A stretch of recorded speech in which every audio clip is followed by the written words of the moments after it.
Stay right there. What are you waiting for? Kill them! Kill them both! No, wait a minute. Is it money you're after? I'll give you as much as you want. May the saints forgive you, because I won't.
I'm a little nervous, but I feel like I can overcome it. So thank you so much for coming on. What are you nervous about?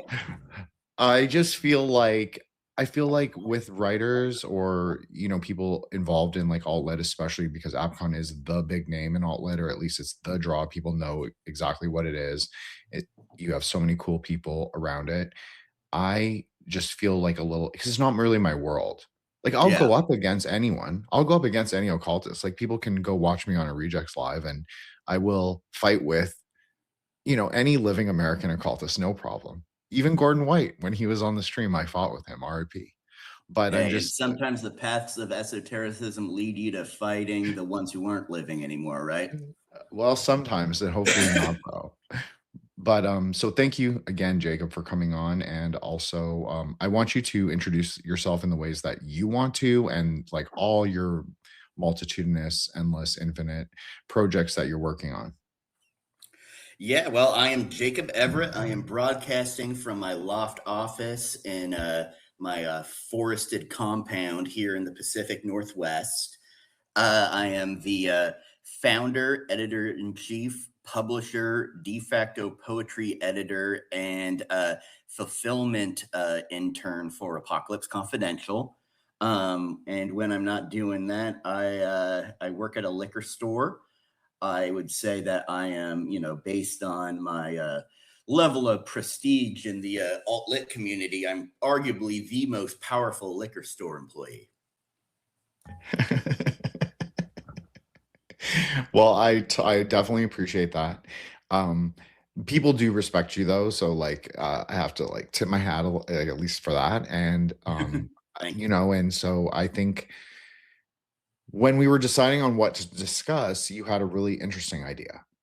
I don't know. Oh yeah, hold on. I'm going to need to crack open one of my beers for this. Oh no, that's okay. The God is nude versus God is naked thing. Well, because I'm sort of interested, and like I don't want to get too like evolutionary psychology about it, because it doesn't come from that perspective. It comes more from like a art, like I guess, perspective. Because like I've been trying to square my, I grew up Catholic, but like I didn't really grow up like devout Catholic. Like the only reason like my mom put me through Catholic school is because she was a single mom, and she was like, well, shit, this kid is going to need some like, discipline in his life. And the only reason my family is Catholic in the first place is because years ago, one of my ancestors needed to marry into this French-Canadian fur family. And so he converted from Anglicanism to Catholicism. So, it's that has the genetic memory of our Catholicism basically being just a way to get French pussy, which, is as good as any reason. But, I've definitely felt sort of strong, like it's sort of a weird thing where like I've definitely had like the kind of flip of the usual line of spiritual but not religious, where I'm religious but not spiritual. But then like the spiritual aspect does come through like the art and the history, and like, you know, the history of European art is essentially the history of Christendom. And like I remember visiting the Vatican like the summer of 2012 with my family. And like this was when, like, by now, you know, I was like an acolyte of Christopher Hitchens, and I still admire him a lot. And so I was definitely like very much of a new atheistic guy. But you know, you visit the Vatican and you have basically like a Steinhals syndrome, like to like, you know, the Sistine Chapel ceiling, the all the art and architecture, visiting the Uffizi Gallery in Florence, like, you know, you encounter all of this like art and architecture, you know, weighed with the magnitude of history. And it's sort of difficult to come away from that without some, at least, appreciation of the religious, of the numinous, because there's like a sense of like, you know, you can criticize the Catholic Church as an institution all you want, but there has to have been something capital T true to like animate all of this like art and industry towards this sort of like revelation via artwork and architecture. Well, okay, so you hit on so many things. I'm really glad. Like now I'm really happy. Like now I'm not so nervous. So thank you. I actually do have an art history background, which some people who've been on the show know about. So that's like we're in my zone, we'll say, more than writing or anything else. Secondly, my mom is French Canadian, which I've also talked about on the show. I also discussed this with Parker Longbow, who was just on. And it is interesting because I have long argued, like, my career, quote unquote, we're doing air quotes, as a magician or whatever I am, sorcerer, is based in my childhood Catholicism in some ways. Yeah. Simply because of the Rosicrucian, like you were touching on it, there have been various periods of reintroduction of Kabbalah and greater metaphysical ideas throughout different periods. Like you have Hildegard of Bingen. She's clearly looking at Jewish mystical Kabbalah, whatever system she was looking at, whatever system she had access to. That is definitely an introduction or reintroduction of those ideas back into the church. But then you have these later ideas in the 16th and 17th century where they're clearly have forgotten, sort of. This seems to be a perennial theme in magic, is that people will reintroduce the kind of hermeneutic back into a religion, and then it kind of gets lost, and then it kind of needs to be updated. Giordano Bruno comes in and stuff. Ooh, now we're talking something really interesting. Okay. Yeah, it does actually. Like they were trying to fit like this Hermeticism and mysticism within like the Christian framework, and it's like they weren't even trying to, I don't even think they were consciously trying to like make it fit. It's just because the church was such a dominant institution and like a framework of living that like anything that like they pulled into that would naturally be sort of like, you know, from that perspective, you know, it's all from the point of view of the Catholicism. Yes. So yes, and yes. I would also argue that Christianity as a framework or a standpoint is very like it has an esoteric layer, Catholicism in particular, and it just preserves it in a very like institutional way. So like someone who's like a normie Catholic going to church, they're not going to experience the hermeneutic of like direct instruction, right? They're going to just go to mass, pray the rosary, do any spiritual exercises at home or whatever, their extracurricular activities notwithstanding. They're just, you know, they live and die sort of outer congregation members. And then there will be inner congregation members, probably historically would have been more men, who would do study groups. And obviously the monks are the ones who preserved all the grimoires. It's like Catholic monks in particular. So a large, like most Western magical ideas either are adjacent to the church or directly coming out from the church and maybe even repackaged as more Christian than they were. But I would also say that Christianity is an aeon of the sun religion, meaning that it fills a lot of the sort of mythic archetypes that are required of it.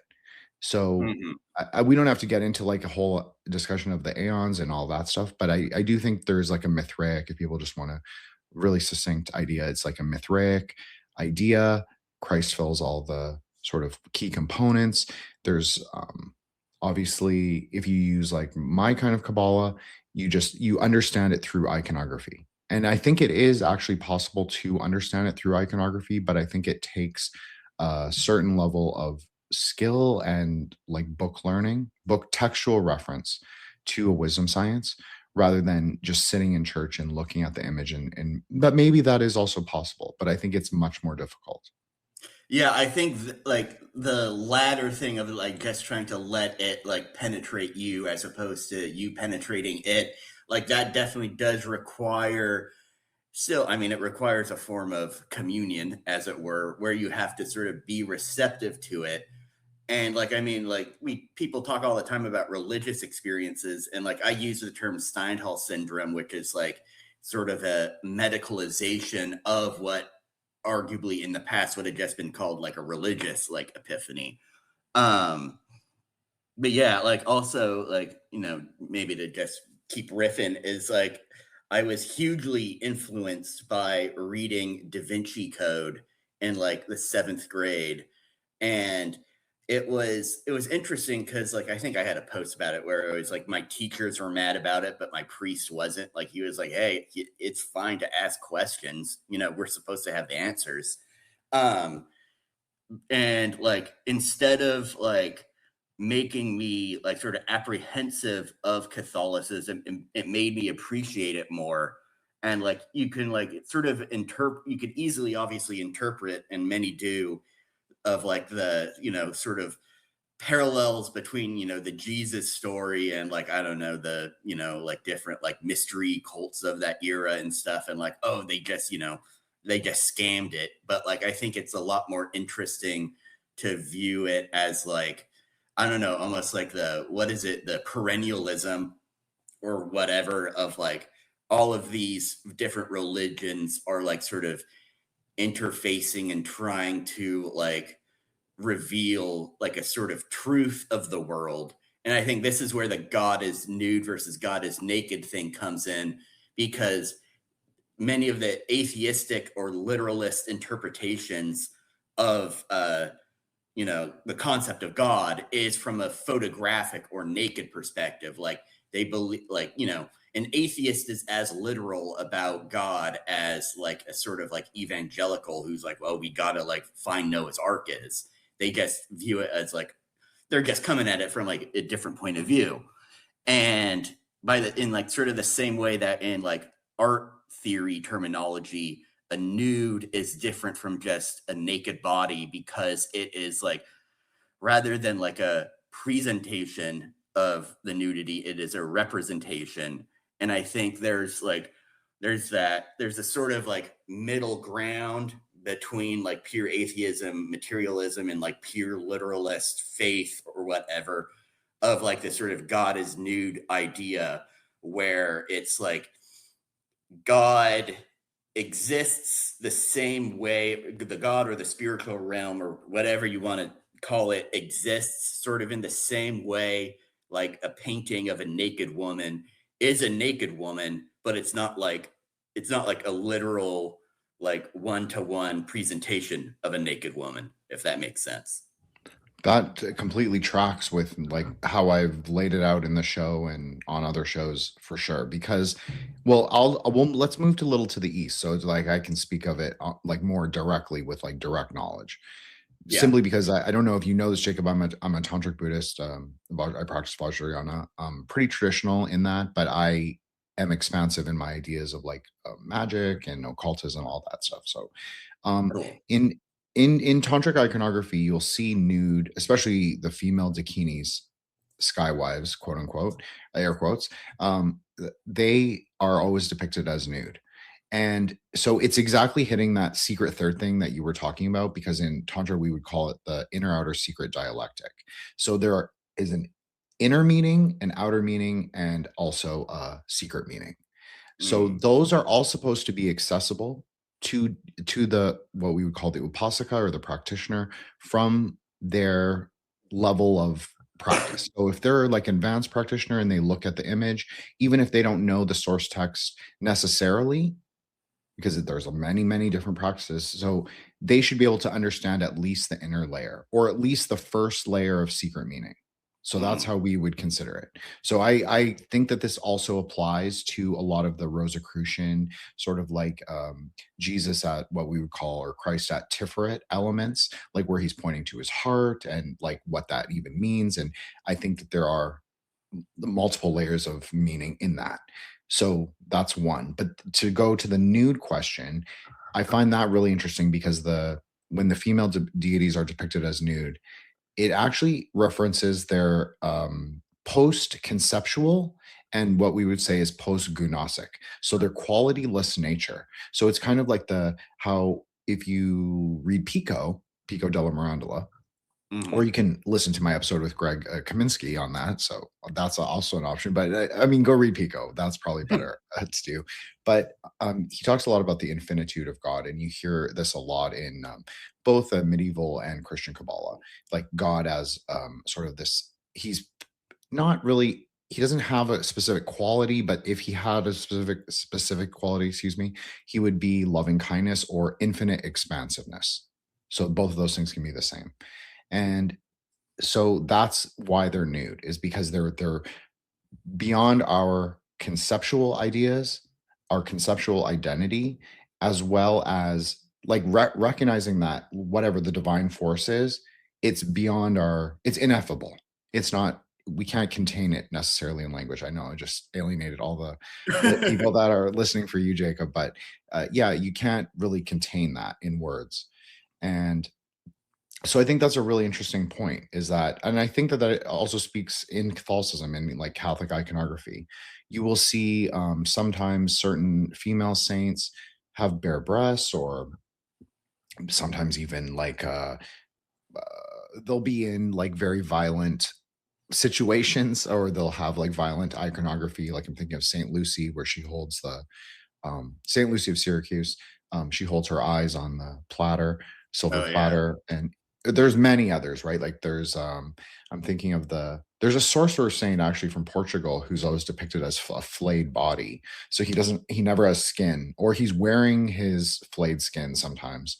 That's another aspect. Sorry to derail, No, but like don't. It's not at all. that's like, and like I think that's sort of the problem with talking about Catholicism nowadays, is like you have so much of like the online like tradcath kind of perspective. And I mean, if it helps them, that's fine, but like it does. And like I think there's sometimes an overemphasis on the sort of gothic horror elements of Catholicism. But it's still, just because it's been overemphasized doesn't mean it can't be emphasized again. And like I think the flayed bodies, and like when you were talking earlier about like just congregants going to church, like as like the most basic layer of of Catholic like sort of like interaction, like there's still a way in which like the sort of like Gothic realm like penetrates, where like you'll have like these Catholic churches like in like the middle of nowhere, and like they'll have like the knuckle bone of like some saint as like a relic.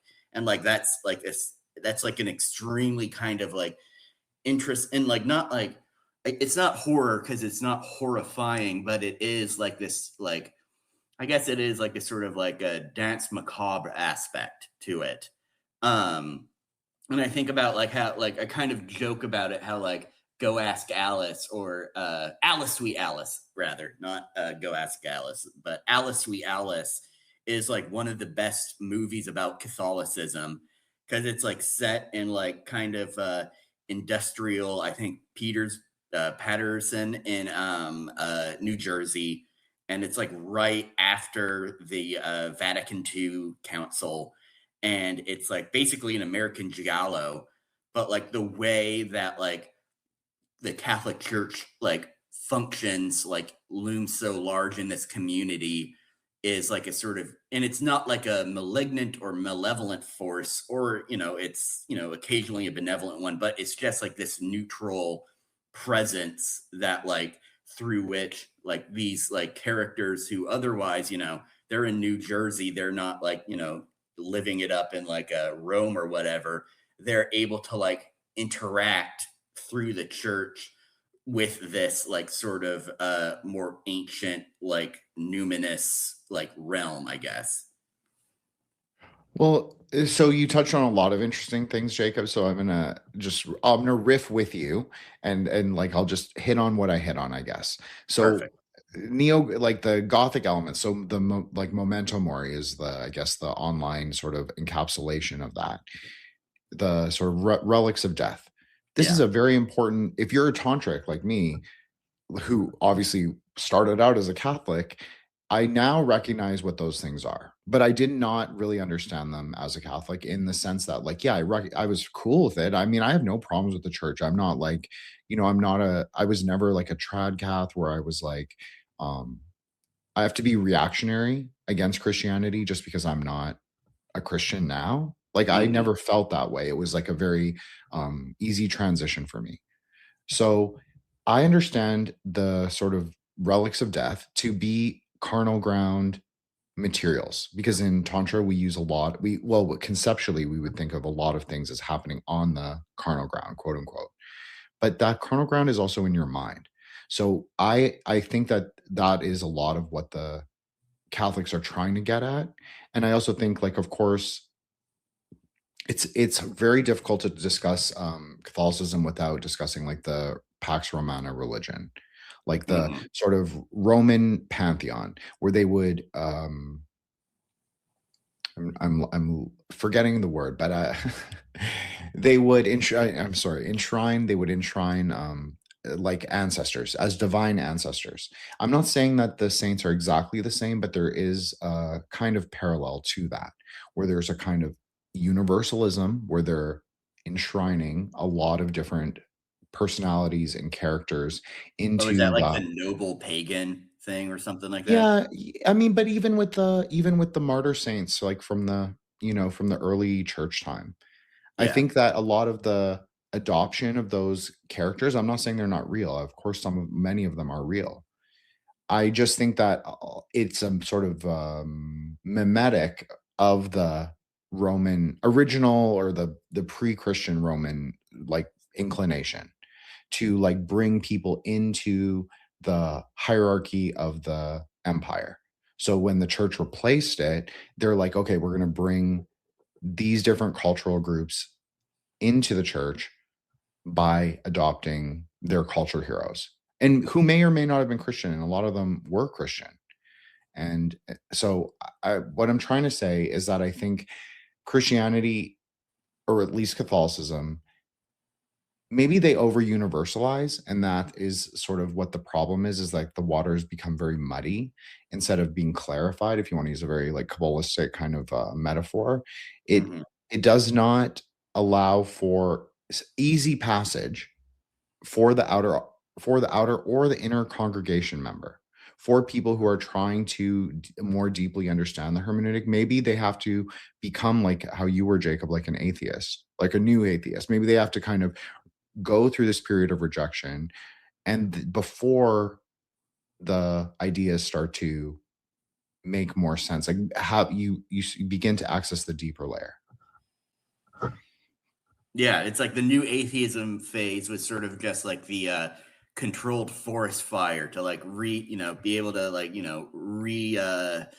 rebirth into sort of this more I don't know, like artistic view of Catholicism. Because like I'm not really even like a practicing Catholic. Like I haven't been to church since I don't know, like grade school, and I wouldn't like I don't really do, I mean I pray sometimes, but like it's definitely like just sort of like a background thing, and like it sort of surprises people when I say like, oh, I'm Catholic, because I don't really seem like I'm one, but it's sort of a I don't know. I guess it's mainly like I think another big thing is like sorry, I'm a little bit all over the place here. Not at all. Not It's totally good. This is what this show is. So please go Perfect. go wherever you want to go. is like, I think having like a strong bond with like my extended family is like, it's almost like a Catholic version of like, I wouldn't say ancestor worship, but a definite like veneration. Like I do in some sense like venerate my deceased Nana and Papa. And I think that also forms like what my picture of like the afterlife is, which is like, you know, and this could just be, you know, grief talking or in like an unwillingness to let go. But I mean, that's everyone has that, is like, you know, you have all this love within a family, with between people, within a community, whatever. In my case specifically, you know, within the family, and it just feels, it doesn't feel true, and it's not in like a coping way. It doesn't feel true that that love just goes away when a family member dies. Like there, you know, it's what Patrick Swayze says in Ghost. It's like you take that with you. And so I think my vision of what the afterlife is, it's not even like an afterlife, so to speak, but it is like an after, I guess it's like a living image. It's like a tableau vivant, you know, when they do in movies or plays where it's just like everyone is completely still. It's like a sort of like performance version of like a freeze frame. And I like to imagine that my vision of the afterlife is like a sort of like permanent living freeze frame of like an extended family gathering. And like more, as you know, people die, you know, in reality, that, you know, party fills up and it's like, you know, we're all there together, but it's not like an experience, so to speak, in the sense of it being a afterlife. It's more of like an ongoing infinite like sensation. I mean, you hit it. You hit it right there. Like infinite ongoing sensation, something that it happens in perception of consciousness. Like like that's exactly what you're saying. I mean, you're saying Yeah. you're kind of perceiving the love that is infinite in space. This is the ultimate. You were referencing how everybody's trying to get at the primordial truth or the perennial truth or the axialist truth or the whatever it is. That they're trying to get the capital T truth, which is exactly right. So I would say that the primordial truth for me, like as a Buddhist or as a Kabbalist, it is like love and infinitude. Yeah. And so I agree. And I think that's a great model of heaven. And I also don't think that there is any kind of like, of course, both of us are quote unquote very online or whatever you want to Yeah. call that, but terminally online. And so the sort of nature of religion is overrepresented by its, I hesitate to say anything negative, but I also want to say most malignant sort of people or Oh the yeah. Yeah, ideas. like And trolls and so haters. exactly. And I agree that the trad stuff that might be useful and that's totally fine. Like everybody's marga, everybody's path unfolds differently. So that might be the right thing for their consciousness and their sort of life. But I also think that a lot of those ideas are I don't think they're well represented. And I also think that they get lost in the literalism. So I'm very anti-literalist and I think this is actually to do with my like Catholic childhood.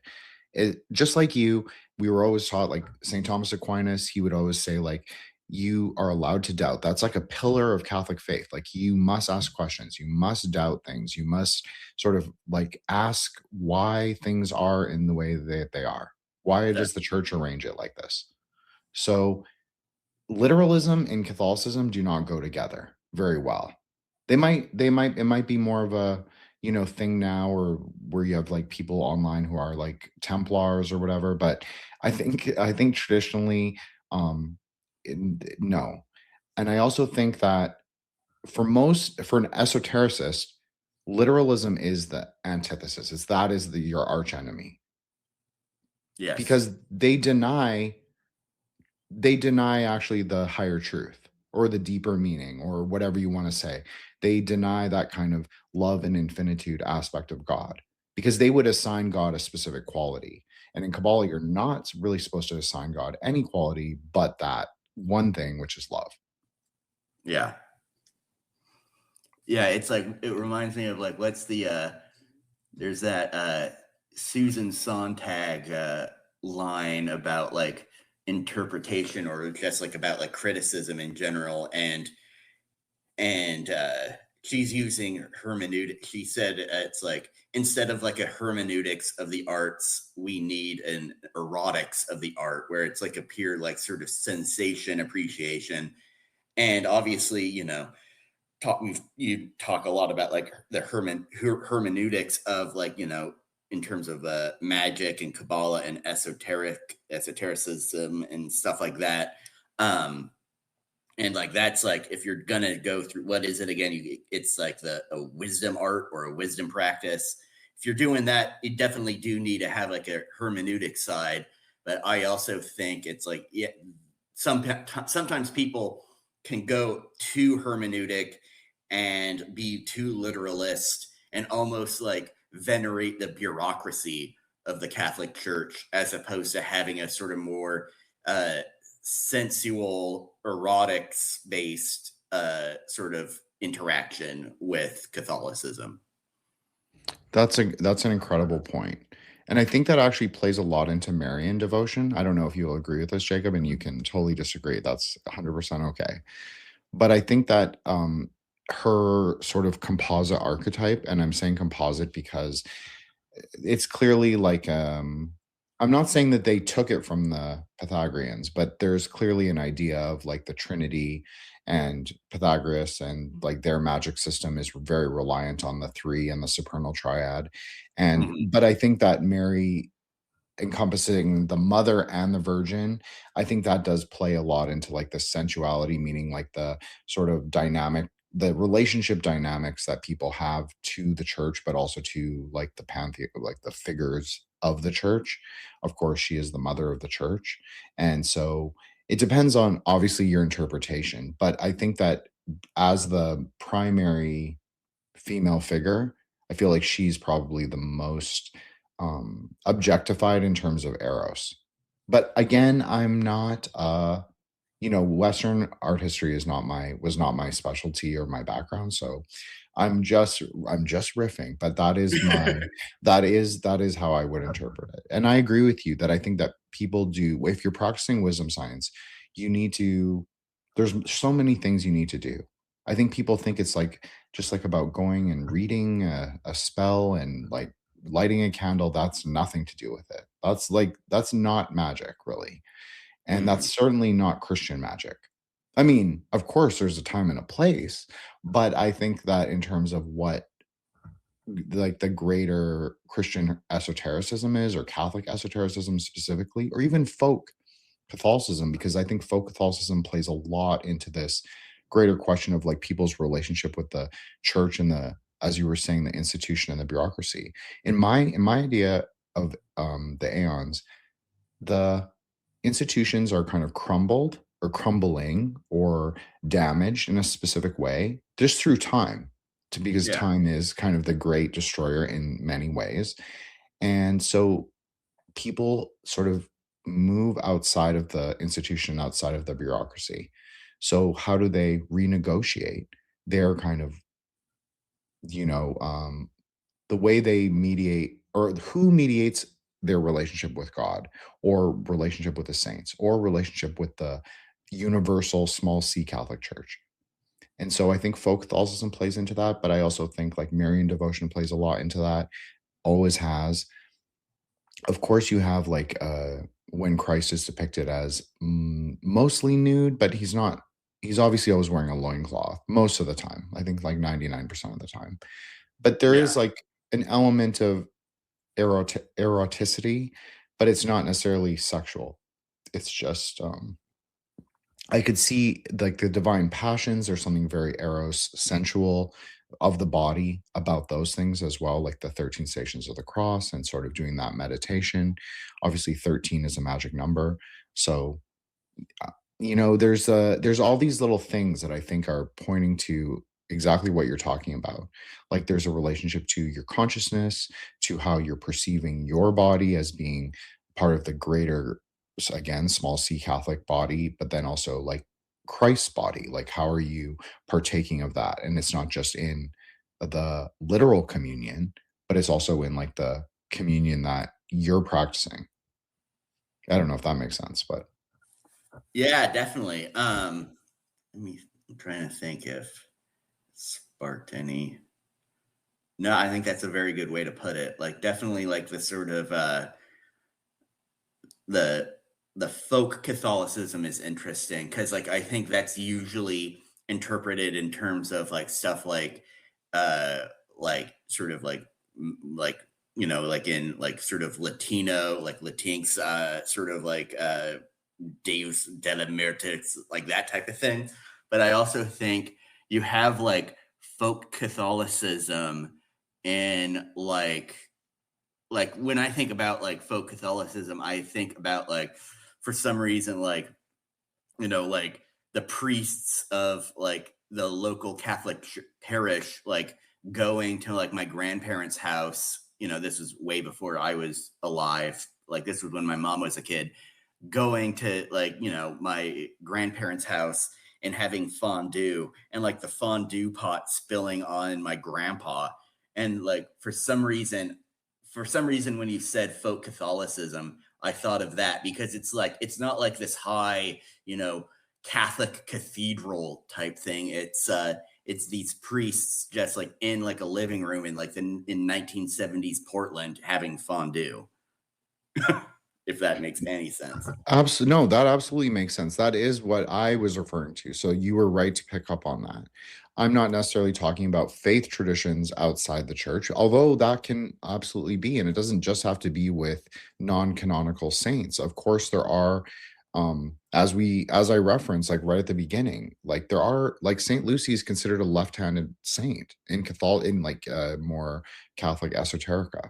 So is that skinless saint whose name I, for whatever reason, cannot remember, but I'm sure I'll remember after we're done recording. That's always how it goes.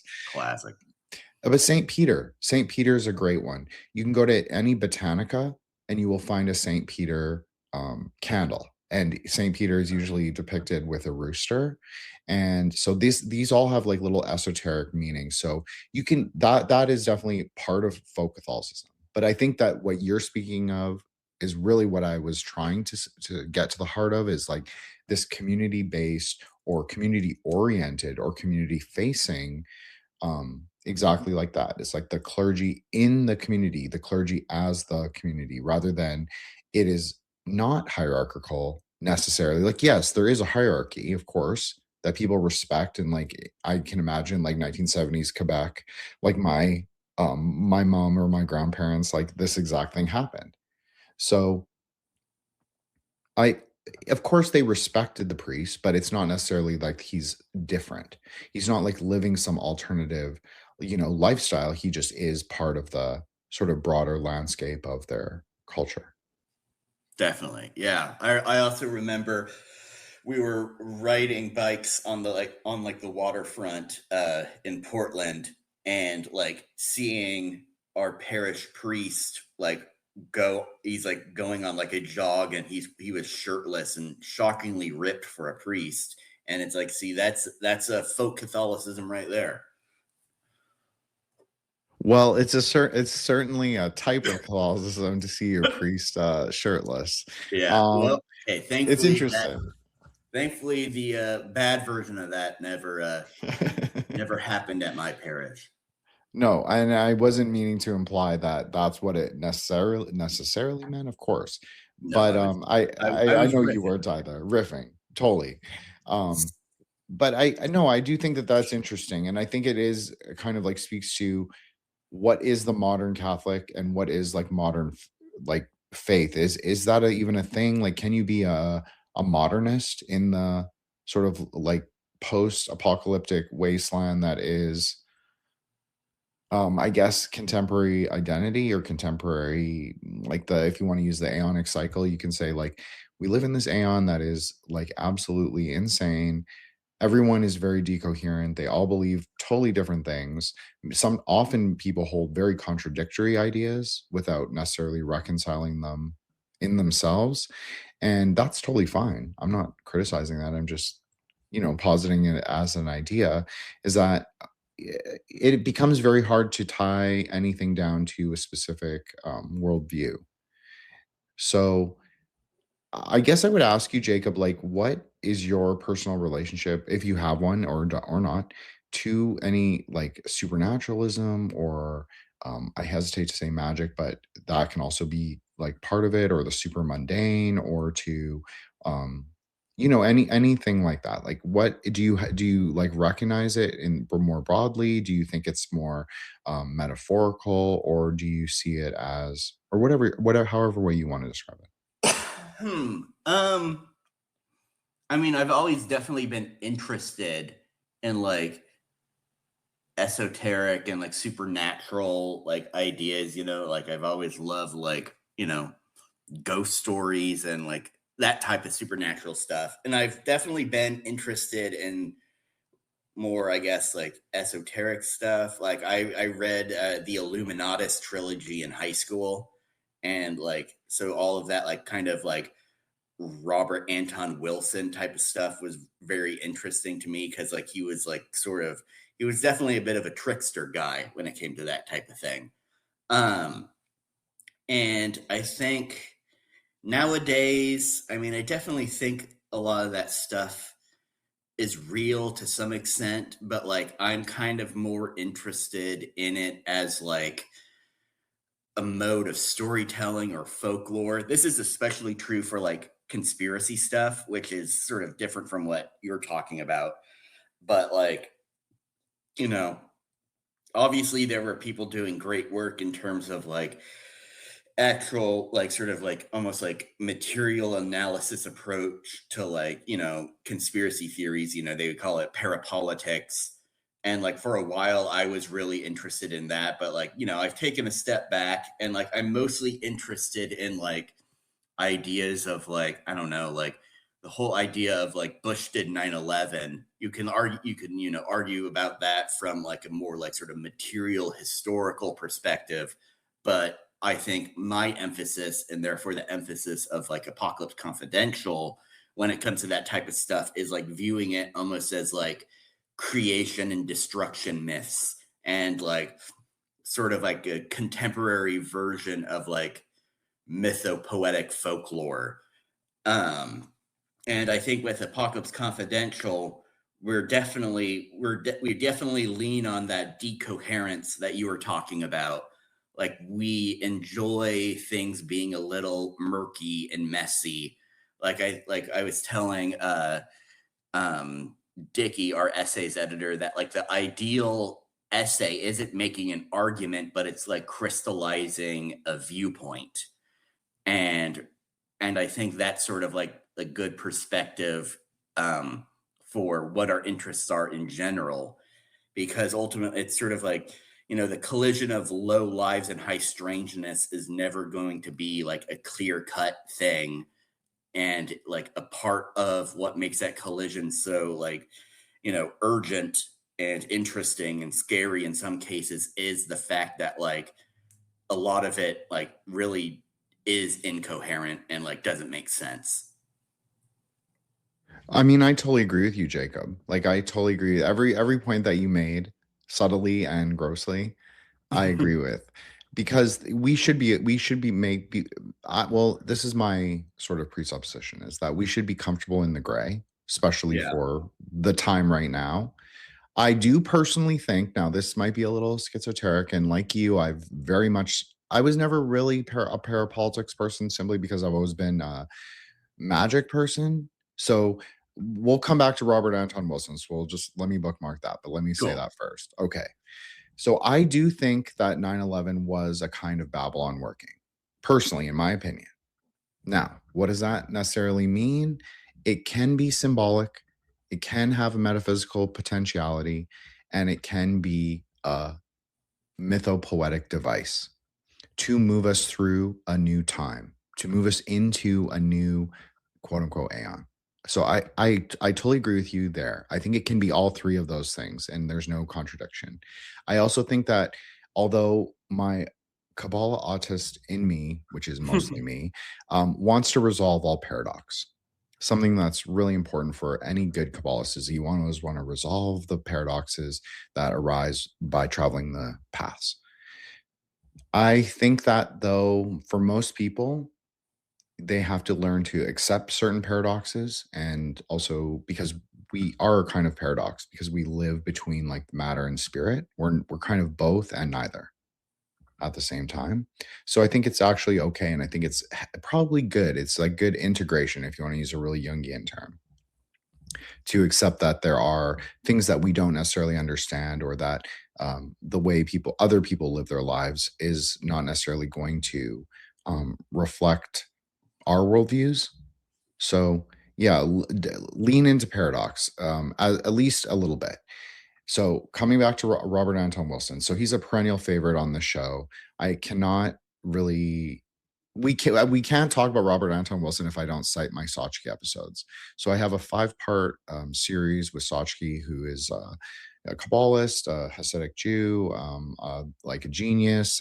He's doing a lot of work with crystal quantum computing, and he applies wisdom science principles to his work. He wouldn't necessarily say that he does, but anyways, he's a big fan of Robert Anton Wilson. So if you go look at his episodes, I believe that most of them have a quote from the Illuminatus trilogy.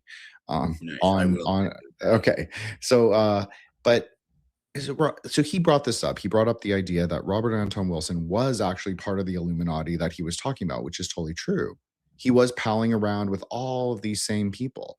So he's kind of putting it out there that there are parapolitical meta mythologies, layers of meaning within parapolitics itself. But then he's also an operator, meaning that he's not only controlling the narrative of the quote unquote conspiracy, but he's also controlling the actual conspiracy, or at least influencing the conspiracy itself. So a true Discordian in many ways, but a very interesting person. And I think I don't know how you feel about it, Jacob, in terms of like the AppCon universe, but I feel like Robert Anton Wilson kind of goes along with it for those reasons, because he kind of he is a paradox. He is very much he's talking about meta magic, he's talking about chronopoiesis, he's talking about autofiction, he's talking about hyperstition, all of these ideas that people are thinking and discussing, at least maybe not right at the second on the timeline, but in the last year and a half, the things that have been high on people's minds. Definitely. So yeah, so I think he's a really interesting figure. Maybe that'd be a great great future theme for for like an AppCon special.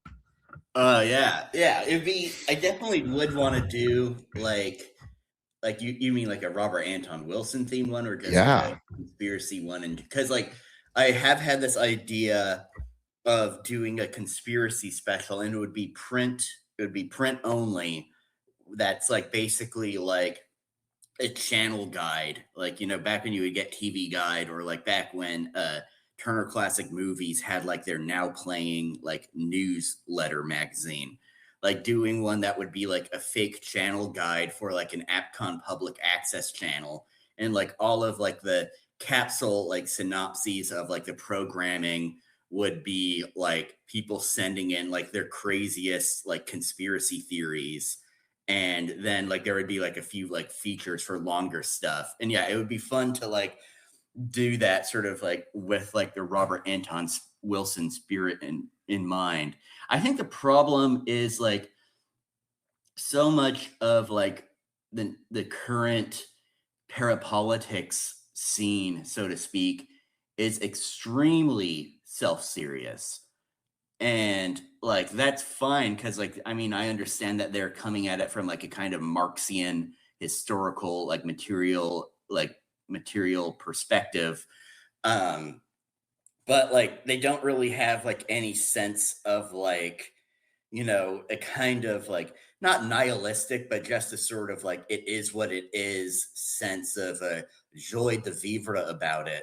Like anytime like they want to mark someone as sus, that means like that entire person is discounted, like including like whether it's like a musician or like an artist or an author or something like that. They don't really have any like appreciation of that, like sort of like gray zone paradox that we're talking about. Like I remember, I think we kind of became mutuals in the aftermath of like that one account who was like insisting that somehow AppCon and others were part of some like T-Light neo-fascist pipeline. And like that sort of, that was like an interesting illustration of like this difference in attitude. Ultimately, it's like that person is coming from a hyper politicized, polarized ideological perspective, and that doesn't really gel with what we do at AppCon, which is way more of like a literary emphasis, like sort of like reveling in the sort of paradoxical like dissonant kind of aspects of like conspiracy and like occultism and stuff. Yeah, I mean, I totally agree. And I think that is true that we did become mutuals because of that reason. I don't know if you know this, but I was the target of their ire for a few months, about 6 months, because I did a series on the work of Tracy Twyman. I didn't Yeah. talk about her at all. Like, I didn't really talk about her biography. We didn't really discuss it on the 5 episodes that I did on it. But we discussed her work, and like I tried to lift like metaphysics out of her work, do Kabbalah, talk what she's talking about, like kind of like a decoding, but that's not really quite what it was. It was kind of like a sieving or a winnowing maybe of her, because she was quite a good magician, and she was tied into with all these esoteric orders, much like a Robert Anton Wilson. She had a very kind of chaos magic Discordian, um I guess, orientation. And so you had to kind of look at her work in the same way. It's like, is she telling the truth? Yeah, sometimes. Is she talking about fictional things? Yeah, sometimes. Is she talking about real things? Yeah, sometimes. So you have to really use the fire of discernment to understand, at least penetrate that first density, and say, okay, well, like let's just put all her books on a table, and like let's figure out if there's like a inner narrative, a kind of like meta narrative that um strings the whole canon together. So yeah, I totally agree with that. I think that people come at it, especially that, and look, I am not really a politics guy, but definitely Yeah, my me neither. you know, and so I understand like people want to come at it from like a Marxist historical, like as you said, historical materialism layer. For me, that doesn't really seem true. Like, yeah, there's an element of truth to historical materialism, but it doesn't really. I don't think it captures like the human experience or like consciousness or any of the actual like real things. But maybe if you're very limited in worldview and you're an atheist, and you've been raised as like the left wing is very dissident, maybe that is more appealing. So I can understand that. I'm not like totally decrying those people, but I'm just saying I find that worldview extremely limiting. I find them to be like the new Puritans, actually, for the very reason you said. They will link anything that you say, having quotes in an episode of like people from like chaos. 'Cause so for Scott Laudati just came on the show, and I have a quote from Chaos Magazine, which is a Discordian magazine. And I have a quote from that. And so when I used to do that in the past, I would always choose like left hand path text or chaos magic text, like something that would really I felt would go with the episode. Mm.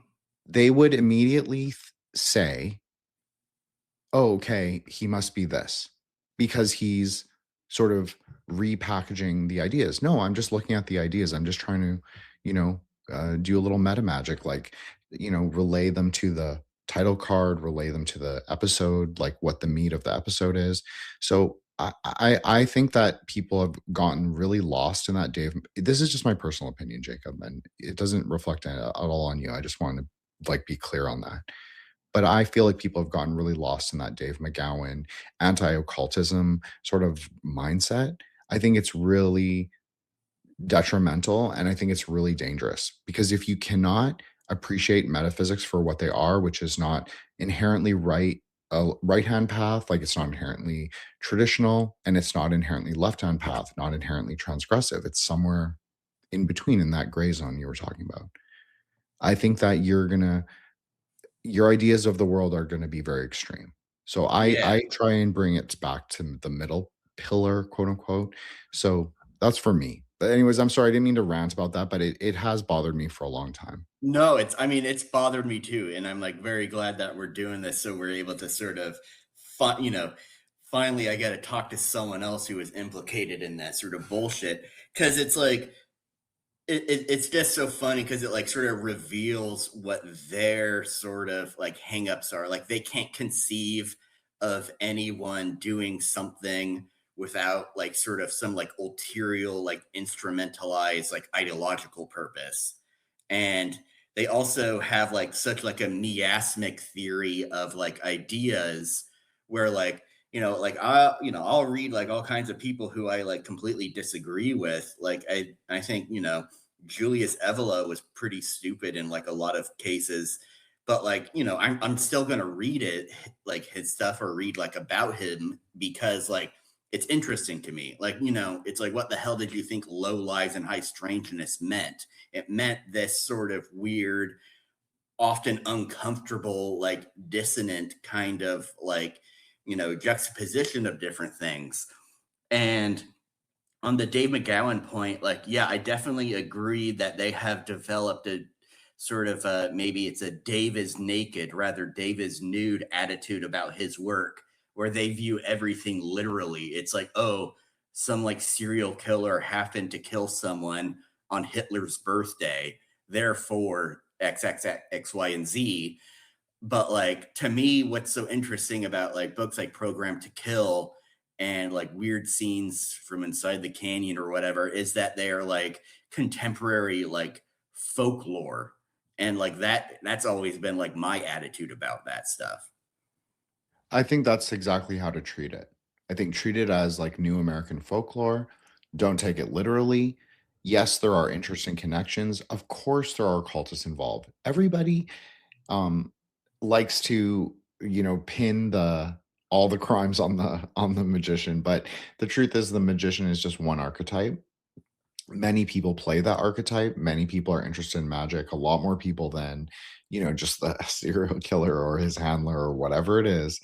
And if you want to look at it more in the Robert Anton Wilson way, which is again problematic but interesting, I think, is that yeah, like maybe there are how I've described it, Jacob, is I say there are many factions of magicians, and so it's very hard to really pinpoint any specific ideology or meta politics like this instrumentalization, as you were saying, of specific acts into like a greater will as a like a project for society. Of course, there are people with those worldviews. Now, do they get to enact certain things? I don't know. I think that the world is a lot more complicated and messy than that. And magic is only one hermeneutic, one kind of path working to get there. You and any good magician will also tell you that you have to lay material groundwork before you can undertake any great work. So it has to be co-creative. And I think that also ties along with writing. Like writing can carry very metaphysically potent, not only ideas, but actual potentiality in and of itself. Like words are magic, obviously. So they can carry in and of themselves metaphysics. But not all writing has that capacity, and not all writing has the same potentiality. Hmm. So again, it all is just let things go in the flux. Treat it as Jacob is saying. I agree. New American folklore. It is real, but it's also not real. You can't take it as like a gospel. That's what I think. I think that's exactly how they treat it. They treat parapolitics as a gospel and like connections between people. Like I'm not, I was tied early on to Genesis Peerage and like the Temple of Psychic Youth because of that Tracy Twyman series. I ended up reading the Psychic Bible or the Psychic Youth Bible because of them saying that I was into it. Because I didn't really know what it said. I didn't really know about it. And Yeah, I'm not really that's oh, also sorry, sorry. funny that that whole thing is like a funny case of like almost hyperstition on their part, because by conjuring this like sort of pipeline, that's how we became like mutuals and like friends with each other in the first place. Because before that, it's like, we like maybe followed each other and stuff. But like after like them positing this pipeline that we were implicated in is like, well, shit, I guess we are. So it was like a funny case of like hyperstitional working, I guess. Yeah. And also, if you tell me, like, I am something and then not to read the book that I supposedly am, I'm definitely going to read it. I mean, Yeah, that's like the ultimate, like, bad boy sensibility, right? Like, you say no, but to me, it means yes.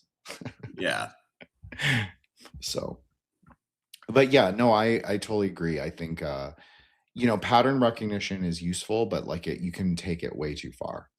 yeah. Network psychosis. That's a great that might be the title, Jacob, but that's a great bar.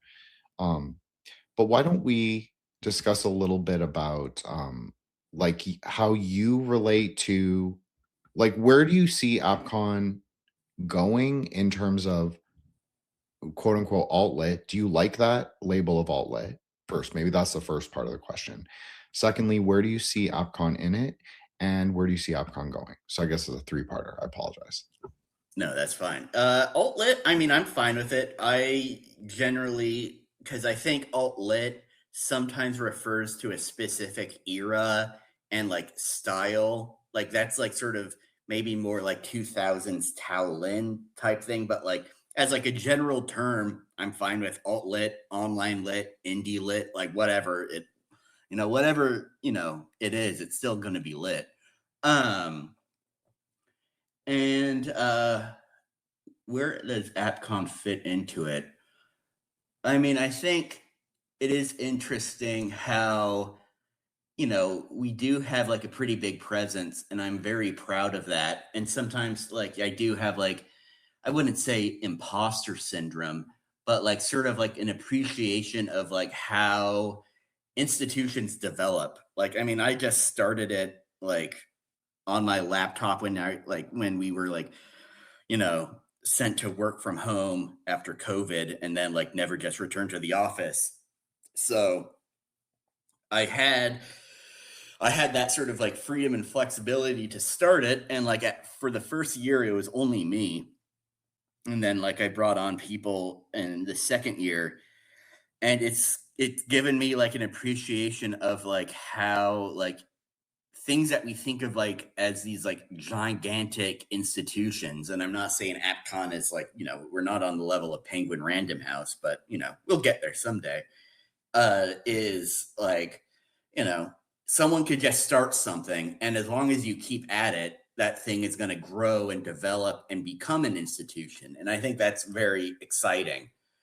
Um, and we're also sort of more, I guess, like genre focused, with the low lives and high strangeness thing, but we're genre focused in a way that's sort of more, I guess, like we're not just like publishing like hard boiled or horror or like sci-fi fantasy stuff. Like we're publishing stuff that like might not like with I think I'm also really interested in like how context forms kind of how a story's vibe comes across, because like someone could publish the same story on a different site and it would have a different resonance from if it was published on AppCon, because AppCon has like a very strong like brand identity and vibe.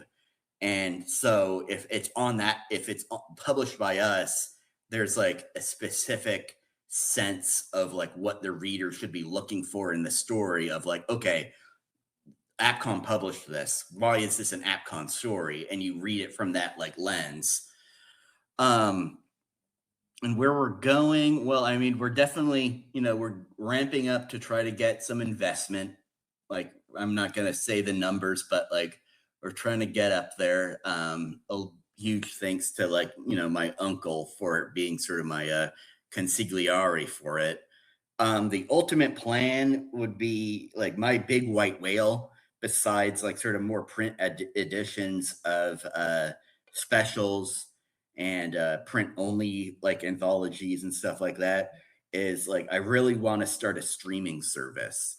So like the my big white whale or white buffalo or white rhino or whatever would be Eyeball TV, which would be our streaming service. And like our plan for that would be like a mix of like, you know, super early like 1890s and 1900s trick films like Georges Méliès, industrial films by George Romero, pre-code horror, suspense, crime, and like social message stuff.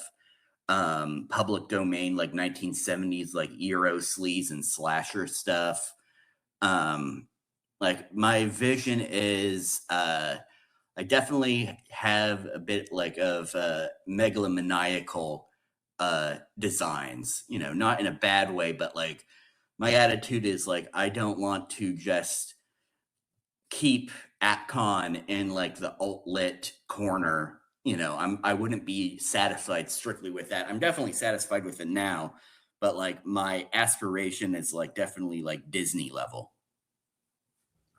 I mean, I think that's good. I think the hustle is good, and I think that you don't want to be self-limiting. So Yeah. I totally agree. I saw sort of Vice magazine, and like I'm of the my core, like I'm a millennial, Jacob. I don't know how old you are. I'm not asking. I'm just And I'm a millennial too. okay, I'm cool. 35. Okay, so I'm a little older than you actually, but so now I feel like a grandpa. I'm 37. So, but anyways, the I feel like I saw like Adbusters and Vice magazine sort of like become like a thing in my like in high school and like as I became a little older, and so I appreciate like you have like a greater like vision, a greater like worldview that you want to build, like that is based on this thing that is cool right now, and you want to keep it like dynamic and moving into the future. So I definitely appreciate that. But I'm gonna sidebar you really quick because you said an interesting term, not maybe not interesting for people listening, but interesting for me is genre. So I was talking about this with Dickie. Is like what like do you see genre as because it relies on conventions, but is also able to break them? Do you see it as a kind of like a counter discursive or counter narrative vehicle for these kinds of ideas that aren't necessarily in the greater, like you reference like Penguin Random House. So those kinds of novels or those kinds of works, it's not just novels, obviously, but those kinds of works are definitely normcore. And like the AppCon stuff being not just limiting it to genre, but because it sort of arises out of genre, has this potentiality to sort of like poke at them, like like the kid who like me, like who runs his mouth a lot in the school play in the, like the playground, right? They may not be the best fighter, although I'm pretty good, but they will use the words to take down the bully rather than fists. Do you see it Yeah. as like, do you see a dynamic like that? Um, I don't know. I think, well, a part of it is also just like what I'm interested in. Like, I think I've said this elsewhere, but like the name Apocalypse Confidential comes from the combination of apocalypse culture, the essay collection by Feral House, another institution that would be deemed sus by the Parapolitics people, and then LA Confidential by James Elroy. And both of those strike me as genre things because ultimately, like, the conspiracy occult stuff in apocalypse culture is as genre as like the hard-boiled crime history of LA Confidential. And so it mostly comes from like just what my predilections are, but I definitely think maybe not prodding at Penguin Random House, but definitely prodding at like a certain idea of like what alt-lit should be, like alt-lit when I think of like alt-lit auto fiction, like I think of, a short story about the trauma of finding love in New York City.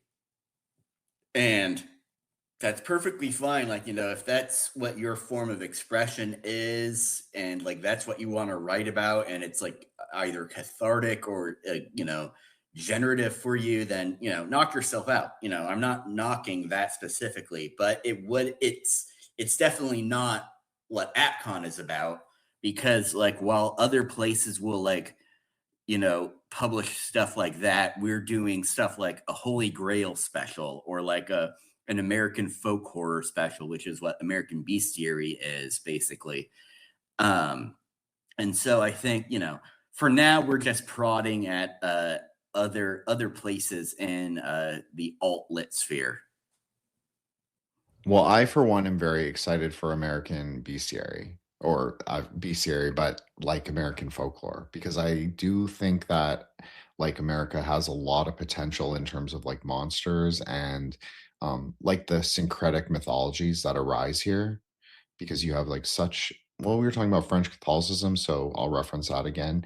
You have the French Catholic culture in Quebec meeting the indigenous people, and so they have their Wendigo narrative, and the French people have their Loup-garou narrative, and so both of those things sort of become something else, and takes on a whole other life of its own. So I think all of American sort of like creature or magic, especially magic, American magics, especially like this. It has a very syncretic and interesting nature that makes it very unlike actually, despite what people who consider themselves trad or like wingnuts or whatever it is, whatever their identity label is, it actually transcends those categories of like return to Europe. You were referencing Evola. I have a co-host who did an Evola episode and who really is an Evola specialist, so I have to rep for him. But I agree with you, and in one angle is that it doesn't quite make sense to any of the material that he's covering. Like when he's talking about like Buddhism, like for me as a Buddhist, it's not like it's not the way I understand Dharma.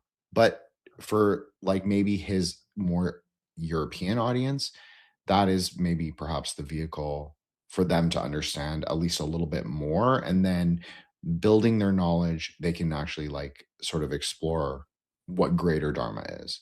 So that's kind of how I see American folklore too. So that's what I want to say that. So sorry, I know that was meandering. I mixed like Evola and American folklore together. That wasn't my intention necessarily, but I think the syncretism, when it's high IQ and like done well, I think is very, very metaphysically potent. So I just want to say I'm greatly looking forward to that. And I can't wait for that episode to come out, or that edition. Yeah, I'm very, very stoked for this special, because this one, actually all of the specials this year are kind of like the ones that like I feel like I'm so excited for, because like I'm finally able to do them. Like we finally have like the visibility to do them. Like the Holy Grail one, ever since reading Da Vinci Code, that's always been like a subject of fascination. American Bestiary, like when I was like a little kid and my mom couldn't afford daycare, and I would just like hang out in like a room like above the hair salon that she worked at, and like would watch like episodes of like Baywatch and Unsolved Mysteries, and like that to me is like what that's American Bestiary. Unsolved Mysteries being like this weird collision of the paranormal and like the mundane underworld crime stuff. Like I remember catching one episode, that one act was actually about James Ellroy talking about his mom's murder. But in that same episode was a segment on the Vince Foster suicide, or, murder disguised as suicide. And then like this one guy who claims to have been saved by angels from like the rubble of the Oklahoma City bombing.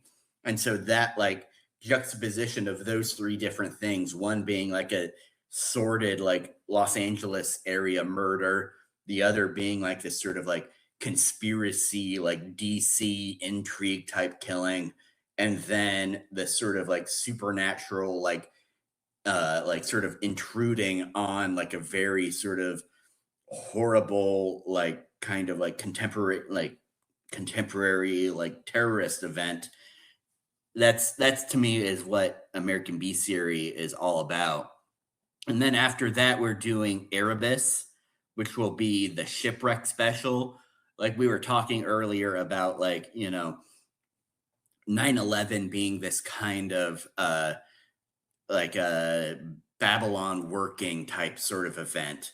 And like that's how I've always viewed the Titanic sinking. Like it was like it was similar to how Alan Moore presents the Jack the Ripper killings in From Hell. It's like a midwife of the 20th century. I also view the Titanic sinking in that regard. And like I've always been like terrified and fascinated by shipwrecks. And so I'm very, very excited for that special.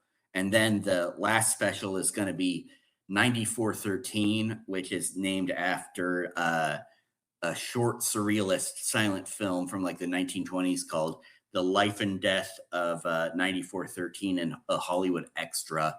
And that one is going to be all about the kind of like silent film as lost civilization / like an ecological report of the toxic runoff of the dream factory that is Hollywood. So like I think all 4 specials this year are like me able to like sort of let my freak flag fly and like be like the sort of like lost in like the esoterica section of the bookstore. I love that. So everything that you said, I think is really interesting. Could touch on all of it, but I do have a question that I'm going to Yeah. ask you, like about what you said. So, um, I guess when you're referencing like pulp, you think of LA. I think that, or sometimes New York. It depends, obviously, context dependent. But I think there is a specificity to American writing, or at least genre writing, at least we'll say in the APCON universe, to place. Do you agree with that? Like, do you think that there is like a natural predisposition for writers based in place? Like Dickey was talking about how Hawaii really shapes her writing currently. And so I think that there is. I think there's actually well, we don't have to get into it, but I think there's a metaphysical reason for this, but I tend to ask it in a more normie way. Like, do you think that the place informs writing, and do you see that as being important to American fiction in general? Oh, 100%. I'm in complete agreement with all of that. I'm like a huge like psychogeography nerd. Like I love the sense of place, and like a lot of it comes from like born and bred in Portland, Oregon, which nowadays is mostly a city that people move to. So like finding like people who have been like I've been, not to toot my own horn, but like my family has been in Portland longer than many people have been in the country at all. And I think that definitely like informs my perspective. And, as James Elroy says, geography is destiny. And you can't help but be shaped by the place that you're from and the place that you live in. And one of our past specials kind of touched on that. It was our Babel special, which was our Halloween special 2 years ago. And that was all about the city, because I've always been, I guess I technically live in the suburbs now, but I've always been like a huge admirer of the city as like an almost like art form created by mankind. And like to me, like the city is our version of a beehive or a spider's web.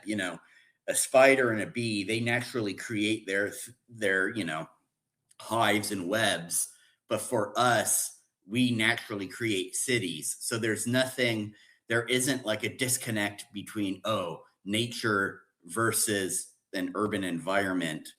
Because, if humans are an animal, which we are, and we are part of nature, then what we develop is also as natural as that spider web or beehive. And I've always been really interested in that.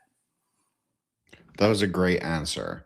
So I would have, the only thing I would have, if someone asked me that question, the only thing I would have changed instead of saying psychogeographies, which I do also appreciate and love that you said that, I would have said geo-ontological relations. But I like that too. but that is more of a, thank you, but first of all, but I think it's just a matter of perspective. I don't think those two things are even different. I think they're the same thing. I think it's just, I'm talking more about from like my metaphysician perspective, and you're talking from a literary perspective, but I think that they both make a lot of sense. So I totally agree with you. And I think that it is interesting that you're like, okay, so you're saying like the Pacific Northwest. Well, I'm born in Vancouver. My mom's from Quebec. My dad's from Indonesia. So it's like, but interestingly, my mom's family has been here for a very, very long time, since 1600s. So, for whatever it's worth. Hell yeah. Yeah. So I think it's interesting because it's like two things coming together that shouldn't necessarily, they wouldn't, in any other time in history, they wouldn't necessarily arise together, but they arose together here on the New World in the Pacific Northwest, interestingly, and then we're having this discourse right now. So, causal chain of events, if you want to call it that. Absolutely. Yeah, like my ancestor, he came from I think Greenock, Scotland, and then traveled to, actually I think he was in Quebec for a while.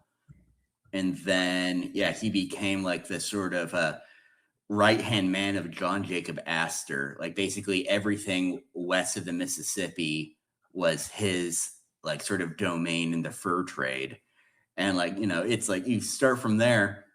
And then meanwhile, I have other ancestors who like would basically like hop across the border between New England and Canada like every other generation, just because like, like they had started out as loyalists during the American Revolution, but they were like fuck, this Canadian economy isn't great. So they would, move back to Maine or Massachusetts, and then move back to Canada when things were bad. And then eventually one of them was like, fuck it, I guess we'll stick with America.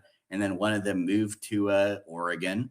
And then the child of that person, married a child from the family that had become like this like fur and railroad fortune. Unfortunately, most of that has been drank away by the time I was born, but it is what it is. And like these paths cross and then collide and then create new sort of lineages and everything. And it's the I don't know, geography is destiny. I definitely believe that. Yeah, I totally agree. Totally agree. I was gonna try and flex a little, not to you, Jacob, but just because you're on the show with me, I wanted to say like Hapaborea is my word and bring like that whole discussion up. But I think that you're saying it just in like the more conventional way, like not conventional, but it's more relatable, we'll say, is that definitely geography is destiny, and we have to manifest it. That's kind of what I think. I think that, and being generative, I think that was a great word that you used, like in creative projects, using creative forces. That is a way to sort of manifest destiny, if you want a little wordplay. So love it. Yeah, I mean, I would be interested in hearing more what you say about Hapaborea. I think I've joked with Monty in the past that like I definitely, I have a bit of a Hapaborea in me because my birth dad, he's like the son of a Finnish immigrant. And when I think of Hapaborea, I definitely think of Finland. I mean, this is how I think of it, Jacob. I think Hapaborea is the New World island, but I think that originally it did refer to Central Asia. Like this is a Buddhist idea, right? That Mount Meru is somewhere in Central Asia, maybe Kashmir, maybe Tibet, maybe, who knows, Bhutan, whatever. And so, or Iran, that's obviously another idea, or Kazakhstan, or one of those places. But like I think that there's like a kind of mythos, like a primordial mythos. Like I'll speak from like my diaspora or like my dad's diaspora perspective. Like when they started moving to the West Coast, whether this is California or British Columbia, they would often talk about this thing called Jinshan, which is the Golden Mountain. So obviously, Jin means gold.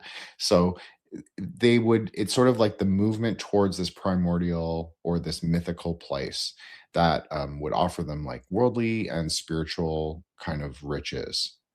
um it's like a mixture of like Buddhism and Taoism and kind of millenarian, probably a little bit of Nestorian Christianity anyways. But so that is kind of my idea of Hapaborea. It's that we're all here now. What are we going to do about it? Where are we going? And which way is the quote unquote wheel turning? Meaning, like, which direction are we going to go in? And I think that a lot of that has to do with like perceptions and consciousness. I know that sounds very Gurdjieffian. I don't really know Gurdjieff or that material, to be honest, but I just am fresh off an episode about Gurdjieff, so it's kind of in my mind. But I've I always don't know described. much about him either. All I do know is that there's a very random and interesting reference to him in the Dario Argento movie Inferno. Look, they all study Gurdjieff. You want to talk about like elite theory, elite cosmology? They all study Gurdjieff or Ouspensky or both. It's very And prevalent in that sort of those circles, artistic and like financial and all of it. They really like that material.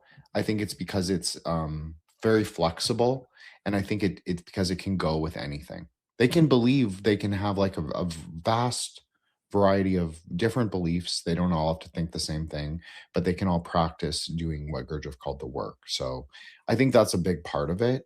But I also think like it appeals to them because it says if you're doing the work, you're kind of like more highly elevated. You're a step above the NPC or the norm grade, which might be true. I'm not totally disputing it, but I also think like what Hapaborea is maybe more tied to like the everyman, maybe more Philip K. Dick version of the future, is mhm. that it happens in our perception. So if we recognize that the wheel is turning, that the aeons are cycling through, if you want to use aeonic framework, no one has to. It's just how I like to think of it. Um, I think that we're all Hapaborean. I don't think that, yeah, obviously I'm Hapa, I'm mixed race. Okay, that's the joke, right? That's where it started from. But I think that it's not about race. And I always rejected the sort of strict racialist frameworks of a lot of the, dissident crowd or whatever. Just simply because, not because I think all ideas can be interesting, to be honest. I'm very open to different ideas. Where I differ is I think that I'm really about pragmatism, and I like the idea of like we have to build the paths. This is very Kabbalah. Like I'm sorry, this is always my default, Jacob. Is that it's just that we have to build the paths and of the tree, and all the sages, the medieval sages and the more contemporary ones, they all agree that we have to build the paths as we move through our lives. And so I think that it's just not that useful to go to extremes. Like we were talking about this with the parapolitics discussion. It's not useful to like go to the extreme right wing or go to extreme left wing. It doesn't necessarily have to be synthetic, but it's something is more powerful in synthesis. So that's basically Hapaborea in a nutshell. It was like my experiences as a transnational mixed race, half Chinese, half French Canadian kid, which is mirrored across every international school basically in the world. And so it's not unique. It wasn't even unique to me. It was just an idea I had of like, oh, well, Vancouver is like an extremely multiracial place. It's extremely like Asian, as the kids say. I still prefer Hapa, but I'm old, so as I said. Um, but yeah, it's like San Francisco is very Wasian. You see Wasian as this idea on the timeline a lot, but I don't necessarily think it's tied to race. I just think it's tied to this idea of syncretism and sort of like the new American experience and what that Definitely. is and who they are. And I sort of had like a kind of similar experience. I visited Vancouver in college. Like we went up, like did like a road trip for like spring break. Um, most people usually go to Lake Shasta or Lake Victoria in Arizona for spring break, but we were like, fuck no, we're going to Vancouver. And it was really interesting because definitely like a huge sort of Asian presence there. But then there's also like this weird kind of juxtaposition because it's Canadian. It's a lot more European than American cities. Like I remember having this feeling as like we were walking by like this like cafe and like the people were out like sort of like on the sidewalk the way you would imagine like a Parisian cafe.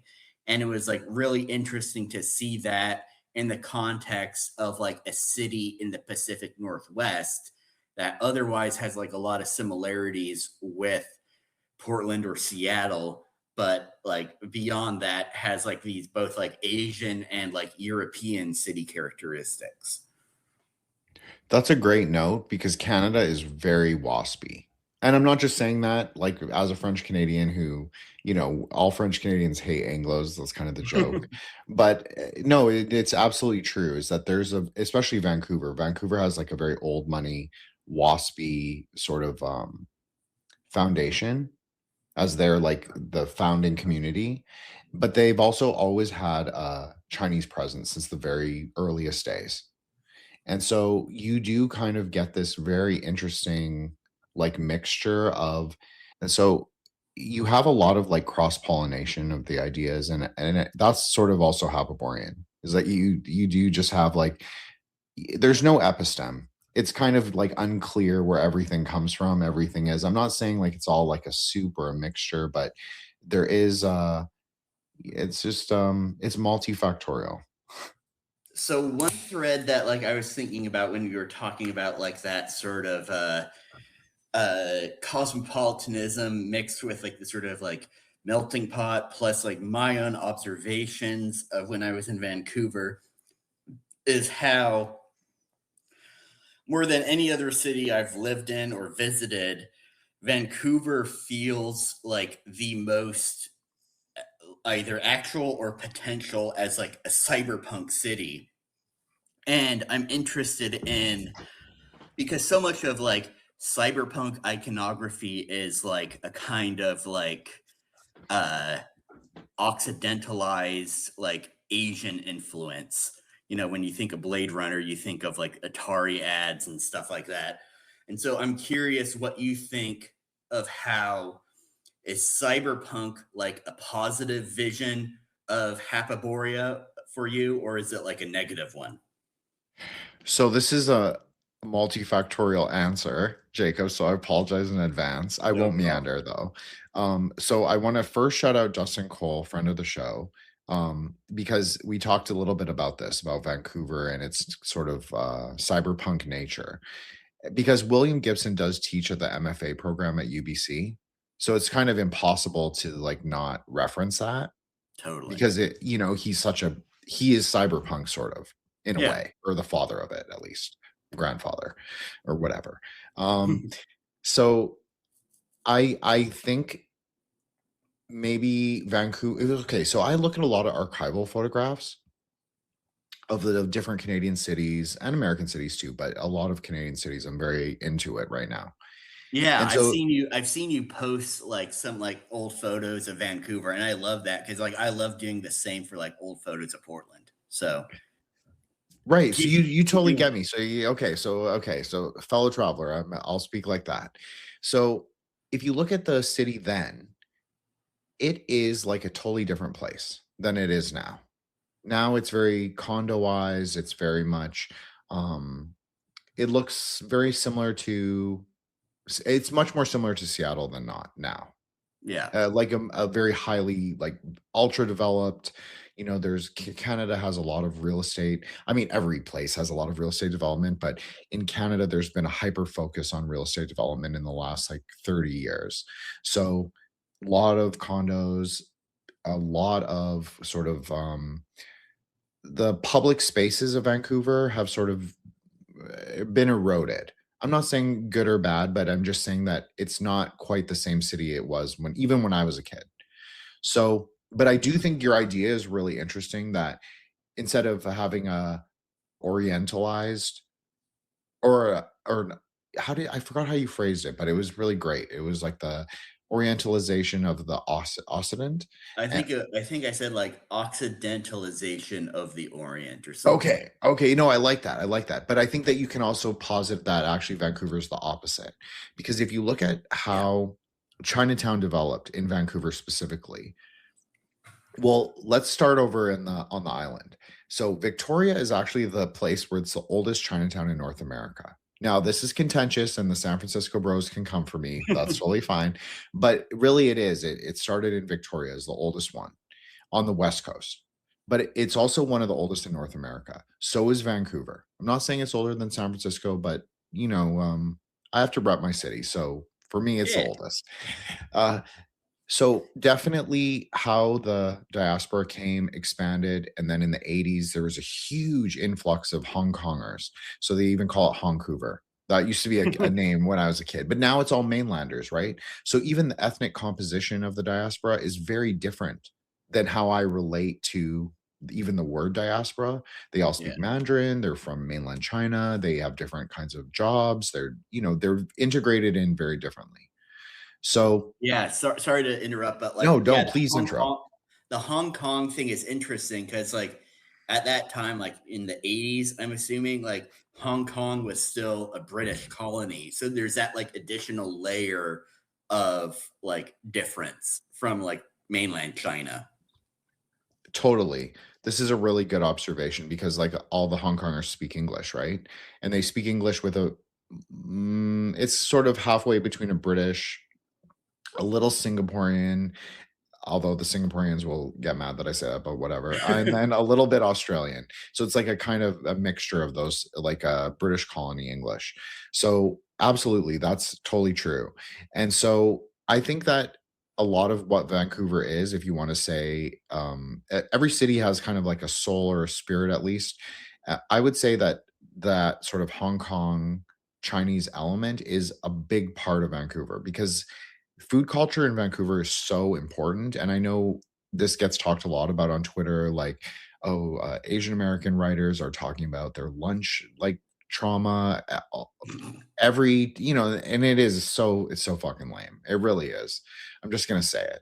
They all don't like me, so it's totally fine. Yeah, fuck 'em. Fuck them.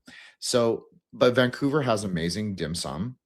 And I'm not just saying this as like a point of pride. I mean, like it actually has as good of dim sum as Hong Kong. It actually has, some people even say, Hong Kongers will say it's actually better. So Richmond is this sort of like bedroom community that's just outside of Vancouver, but part of the lower mainland. That is almost an entire Chinatown, just like San Francisco has like the sort of the towns outside of it that are very Chinese. So I think what I'm trying to say is that Vancouver really is kind of like a Hong Kong outpost. And it is also fascinating with Japan being this sort of very topical, I don't know, like place that people are just like so fascinated with, that Vancouver is historically always been very Japanese. Like there's been a lot of Japanese people for Japanese people don't typically move outside of their own country. But there's always been there's a Japantown, there's like a Japanese presence, there always has been. And so I think that that's also really interesting, is that there's like an influx. It's not just Chinese people, it's Japanese, Korean, and Chinese specifically. And then if you look at Toronto, it's like Vietnamese, Filipino, and like everyone else. So you definitely have these elements of like Hong Kongification, but then you also have like melting pot, but it's not really melting pot like how American would understand it. And I think that that is what you find like intriguing about it, or interesting at least, is because it isn't quite the same. Everybody kind of retains their own culture, but at the same time, they sort of have to interact with each other. It's not just communities living completely on their own, speaking completely their own language. It's definitely more integrated, and it's also more multicultural. And I know this is a problematic kind of phrasing, but I mean, it is like, I want to be honest about it. Like I acknowledge that it is, But like I say, if you're like a white dude in Vancouver, you're gonna have had dim sum at like some of the best dim sum restaurants probably in the entire world. Most likely, if you grew up there.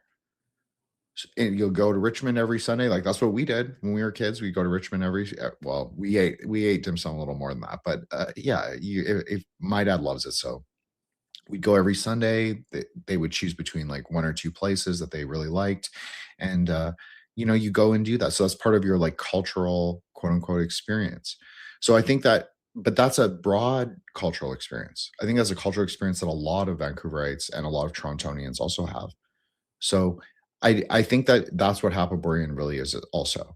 It's like we're having all these sort of shared cultural experiences that would have been at one time monocultural or colonial in nature, but you kind of move into this sort of post-colonial or post-colonial landscape where you're all sort of doing these things that don't necessarily even have class markers, or if they did have like a lower class connotation, in 1910, now in 2026, it is definitely more considered cosmopolitan or more yuppie or more even upper middle to like have experience and understand and know these things and to know which place to go to, which place has this good thing or this not good thing. And also, I think we were talking about, well, you brought it up as the Psycho-Geographies. So of course this can apply to people as well. Because like what is more primary than our kind of relationships with other people? So like the place where you arise, if it is like this, if you're having these kind of shared cultural experiences, it's not going to be like a return to Europe. Like that's at that point, it's sort of impossible.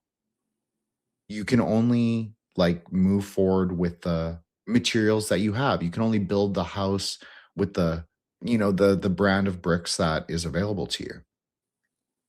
Definitely. No, yeah, that's definitely interesting. I think I'm trying to interpret how that like sort of gels with my Portland experience. I think Portland is maybe different or maybe not, so the one thing that I've been fixated on with regards to Portland is that before there was ever a city, it was called the Clearing because it was like a clearing of trees like on the Willamette River, and it was basically used as like you pass through it to like get to Oregon City, which at the time during the pioneer days, that was like the primary trading post. And so I've always been fascinated by the idea of the clearing, both as like a noun and a verb when it comes to Portland, because Portland always goes through these like periods of like decay and then development and reinvention. And like, like how you look at like your photo, like the photos of Vancouver in the 70s and 80s, and even completely different now. It's like a very similar thing with Portland because like back in the day, it's like Portland was like a rough and tumble, like almost like frontier, like port city. Like it was deemed one of the most dangerous in the world, to the point of like the French and English like ministries had to issue warnings to the United States government saying like, if your people in Portland keep fucking with our sailors, then we're going to have a problem. And nowadays, Portland has been completely taken over, after a new clearing with like this sort of, put a bird on it, like Portlandia kind of mindset.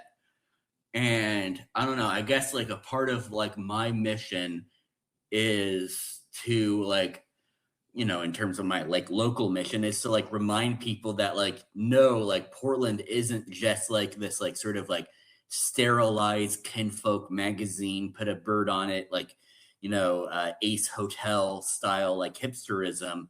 It's like also an extremely violent and vibrant like metropolis that's a lot older than like, your recent, like, 2010s, like Instagram fads. I love that. I think there's actually a really interesting parallel between the clearing, as you said, and Vancouver. Because Stanley Park is kind of like the original OG location. There was like a hunting camp, and that's why like a I don't know, Tlingit or I don't remember, Squamish maybe. All those Northwest people, they all have crazy, autonyms, names for Mhm. themselves. I don't remember them all, so I apologize in advance to anyone listening. But so Stanley Park was like a clearing that they had made into a hunting camp, and so when the fur traders and the British sailors, because it's a port town, just like Portland, when they would go there, yeah, it would be like this dangerous, rowdy gold rush town with like Chinese laborers, Chinese brothels, opium dens, indigenous people, scalpers, everything that everything that you'd expect. So I think that the clearing as a metaphor, I really like that. I think that it's like, to go back to the thing about AppCon, it's like it's not necessarily rewriting histories or rewriting mythologies, but it's sort Mhm. of re-narrativizing them or redirecting them away from a fixed view into this more view of flux, where Definitely. things Yeah, can be it's just looking at it from, like, a different window as opposed to, like, redoing the whole house. exactly. That's a good metaphor. So, with that being said, maybe we'll call it now. But I want to say, Jacob, thank you so much. And this was an incredible riff session, conversation, everything that it could be. It was, I'm hugely honored that you wanted to come on and that you agreed to come on. And uh, thank you so much. And it was a great topic, and I felt like it flowed like really well. And I'm proud of it. So thank you, Jacob. Appreciate it. Yeah, and thank you so much. This was a lot of fun, and it was very fun to because these have been some like ideas that like I've wanted to like get out there and like articulate and like discuss, but like I just haven't really had like a great like venue for it, and so this has been very rewarding for me as well. Awesome. Well, you're a saint now, so you're obviously you can come back through the threshold anytime. You're welcome anytime on. Just let me know. We can do this or we can discuss anything. So Hell yeah. I want you to plug all your socials, AppCons, obviously, and obviously everybody kind of knows your upcoming projects because you sort of laid them out, but please just reiterate it for people and where they can find everything, and I'll make sure it's all in the show notes. Okay, cool. Yeah. Well, I am on Twitter at Blower_Geist. It's you'll be able to find it. The main thing would be Apocalypse Confidential, which is apocalypse-confidential.com.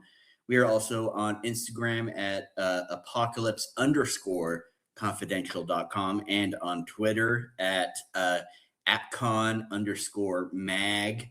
And that's all the main stuff. Our most recent book, Meat Puppets, is out and is a smash bestseller.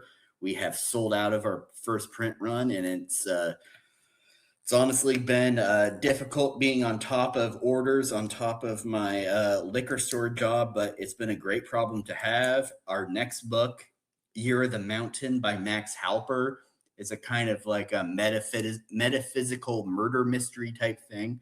That'll be out in July. And then what else? We have the Grail special that was released on Good Friday that's still, pertinent as ever. We have the upcoming American Bestiary special. Deadline for that is June 14th. And then the release date will be when else? It would be 4th of July.